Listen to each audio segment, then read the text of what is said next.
Hello everyone, today I'm going to show you how to convert Ethereum to USDT on your Trust wallet. Make sure to watch the video to the end not to miss any important details. Like and subscribe.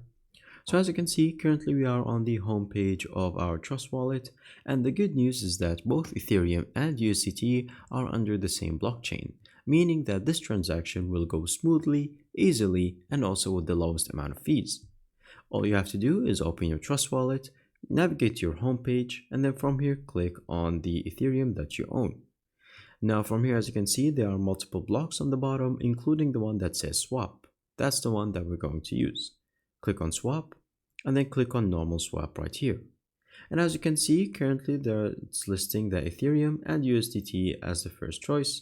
And so for you to transfer, so for example $1 Ethereum to USDT, you just click on whatever amount you would like, and it will send it to USDT right here, and it will show you the provider and the swapper fee. And as you can see, once you click on continue, then it's going to show you the last summary, and then you're going to click on confirm swap. And once that is done, it's going to tell you that the transaction is processing, and you can check the transaction details to check every single step. And as you can see, currently it says pending, but once you give it a minute or two, then it's going to check fully, and then you're going to receive all the funds right here, and it's going to transfer it from Ethereum to USDT, as you can see in front of you right there. And that's pretty much it. Thank you guys for watching. See you next time. Bye bye.